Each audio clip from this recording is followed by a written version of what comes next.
संगीत सुनने वाले लोग विचारों और भावनाओं पर संगीत के असर की पुष्टि कर सकते हैं। लेकिन क्या संगीत व्यक्ति पर अधिक गहरा असर डालने में सक्षम है? यहां संगीत के गणितीय और रहस्यमय ढांचों और व्यक्ति के अंतरतम तत्व पर उसके असर की खोजबीन करते हैं। प्रश्न। नमस्कारम। चूंकि ध्वनि और ऊर्जा का आपस में संबंध है, तो विभिन्न रागों को सुनने या बजाने से क्या हम अपनी ऊर्जा के बर्ताव के तरीके को और उसके फलस्वरूप अपने विचारों और भावनाओं को बदल सकते हैं? क्या संगीत एक तरह का क्रियायोग ही है? क्रिया शब्द का अर्थ है आंतरिक कार्य। ध्वनि या नाद मुख्यतः बाहरी कार्य है। ज्यादातर लोगों के लिए मुख्यतः ध्वनि या ध्वनि की अभिव्यक्ति एक कर्म है, क्रिया नहीं। यह एक बाहरी कार्य है, आंतरिक कार्य नहीं है। दक्षिण भारत में कन्नड़ भाषा में एक बहुत अच्छी कहावत है, जिसके अनुसार कोई दूसरा जो भी कर्म करता है, उसके बारे में बस बात करने से वो तुम्हारा कर्म हो जाएगा। मान लीजिए किसी ने एक खून किया।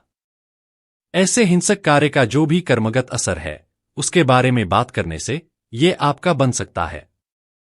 इस संदर्भ में समाज की संस्कृति ऐसी बनाई गई थी कि आपको उसके बारे में बात करनी चाहिए जो आपके लिए और आपके आसपास हर किसी के लिए सुखद हो। हम अप्रिय चीजों को छुपाने की कोशिश नहीं कर रहे हैं। हम उनके बारे में जागरूक हैं, लेकिन जीवन को इन चीजों से बचने का कार्य होना जरूरी नहीं है। जीवन को सुखद की तलाश होना चाहिए। अप्रिय से बचने का काम जीवन नहीं है। चेतना और नैतिकता के बीच यही बुनियादी अंतर है। नैतिकता का मतलब है आपको यह नहीं करना है या अप्रिय से कैसे बचें। चेतना का मतलब है सुखद का निर्माण करना। अगर आप कुछ खास चीजें करते हैं, तो आपके चारों ओर और आपके अंदर एक सुखद संरचना तैयार होती है। अगर आप कुछ दूसरी चीजें करते हैं, तो अप्रिय संरचनाएं और स्वरूप आपके अंदर और आपके आसपास जाहिर होंगे। क्रिया का मतलब है भौतिकता और आप जो हैं, उसकी मनोवैज्ञानिक संरचना से परे को अभिव्यक्त करने के लिए कुछ करना। अंतरतम तत्व पर असर डालना। क्रिया का मतलब है अपने अस्तित्व की आंतरिक संरचना का सचेतन रूप से निर्माण करना। जो आप वाकई हैं, वो नहीं जो आपने जमा किया है, उस पर असर डालने वाला कार्य करना। मनोवैज्ञानिक और शारीरिक ढांचा उस चीज से बना है जो आपने बाहर से इकट्ठी की है। लेकिन अंतरतम तत्व पर, स्वयं जीवन पर सही किस्म की संरचना से असर डालना क्रिया है। चरम संरचना क्या होगी? उस किस्म की संरचना जो चरम आजादी और मुक्ति की ओर ले जाती है, वही एकमात्र संरचना अंतरतम तत्व के लिए मायने रखती है। अभी जीवन की सारी विकृतियां जो हमारे अंदर हुई हैं, वो हमारी इकट्ठा की हुई बारही परत के कारण है, न कि हम जो हैं उसके आंतरिक तत्व के कारण। अस्तित्व का खाका। आपका सवाल था, क्या हम ध्वनियों का उच्चारण करके या ध्वनियों को सुनने से क्रिया योग कर सकते हैं?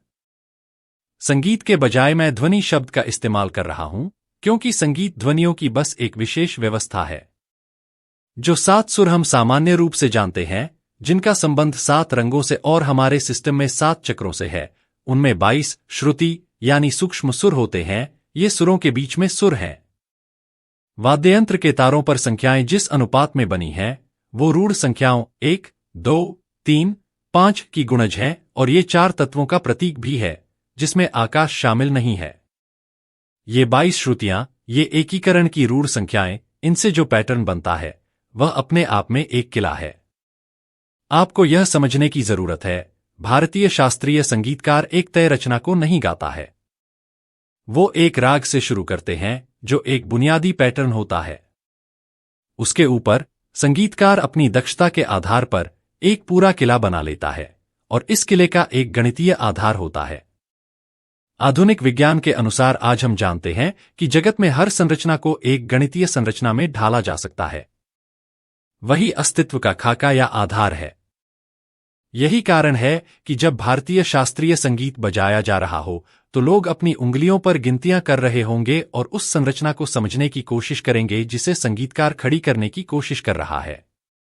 यह सिर्फ इसके सौंदर्य बोध की बात नहीं है, जिन अस्तित्वगत संरचनाओं को बनाया जा रहा है, यह उसकी गणित है। या दूसरे शब्दों में, संगीत को एक खास तरह से इस्तेमाल करके आप जो हैं, उसकी संरचना को ही बदल सकते हैं। मनोवैज्ञानिक और शारीरिक ढांचे को ही रूपांतरित किया जा सकता है। रंग से परे जाना। मान लीजिए हम सही ध्वनियों का उच्चारण करके करुणा की एक गणितीय संरचना बनाते हैं, या हम प्रेम की एक गणितीय संरचना बनाते हैं। अगर आप यहां बैठते हैं तो कोई शब्द या भावुक चीजें कहना जरूरी नहीं है। बस ध्वनियों के इस्तेमाल से आप प्रेम के आंसू, करुणा के आंसू, पीड़ा के आंसू देखेंगे। ये सारी चीजें एक ही व्यक्ति के अंदर घटित होंगी। अभी आप ध्वनियों को कर्म की तरह बोल रहे हैं, जिसका मतलब है बाहरी अभिव्यक्ति।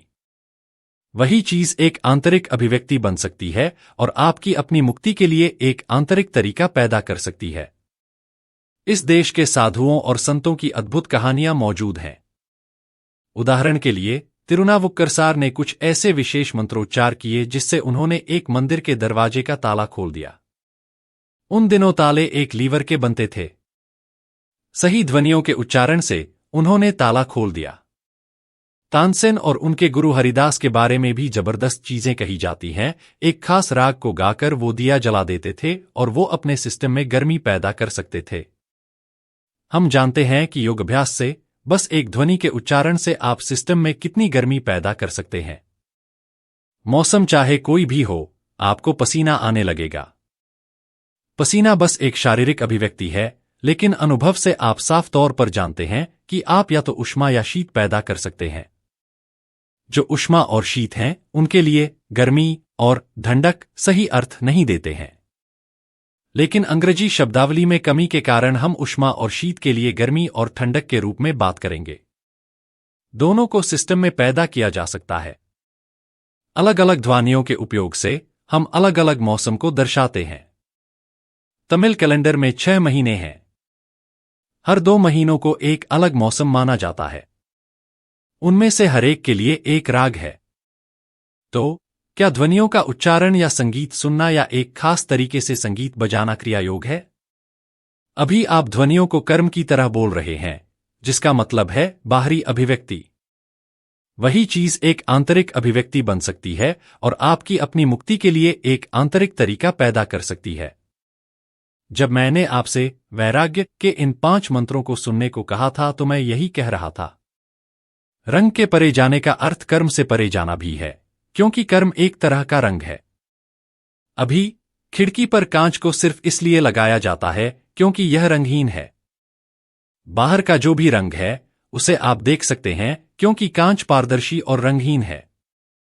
उसी तरह अगर आप खुद को एक ऐसी अवस्था में ले आते हैं जहां आपकी दृष्टि में कोई रंग नहीं हो, तो आपकी आंखें रंगहीन बन जाती हैं। वो पिछली याददाश्त से एक खास रंग लेकर उससे प्रभावित नहीं होती। अगर आपका मन रंगहीन है, अगर आपकी बुद्धिमत्ता एक वैराग्य की अवस्था में है, उसका मतलब है कि वो पारदर्शी है। सिर्फ तभी आपकी बुद्धिमत्ता आपको मुक्ति की ओर ले जाएगी। अगर आपकी बुद्धिमत्ता रंगदार है, आप चाहे जो करें, ये बंधन की ओर ले जाएगी। एक पैना कान। वैराग्य के यही मायने हैं। वैराग का शाब्दिक अर्थ रंगहीन है, लेकिन यह असल में पारदर्शी को संकेत करता है।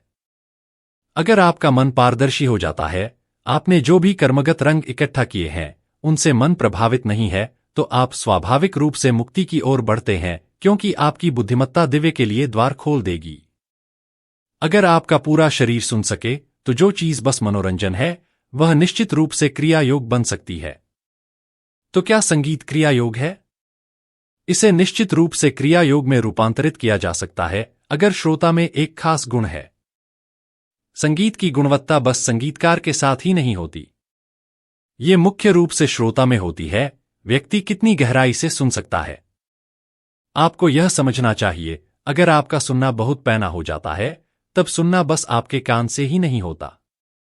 कान में गूंज ही पूरी चीज नहीं रहती, आपके शरीर में हर कोशिका स्पंदित होगी। इसी कारण नाग को सर्वोच्च बोध वाला माना जाता है, क्योंकि उसके कान जमीन से लगे होते हैं। सांप बिल्कुल बहरा होता है, उसके पास सुनने का कोई साधन नहीं होता, लेकिन वह हर चीज सुन लेता है क्योंकि वह अपने पूरे शरीर को जमीन पर रखता है और शरीर से सुनता है। उस हद तक जो उसके लिए जरूरी है, वह धरती पर होने वाली हर चीज जानता है, क्योंकि उसके कान जमीन पर रखे हैं, पूरा शरीर सुन रहा है। अगर आपका पूरा शरीर सुन सके, तो जो चीज बस मनोरंजन है, वह निश्चित रूप से क्रिया योग बन सकती है।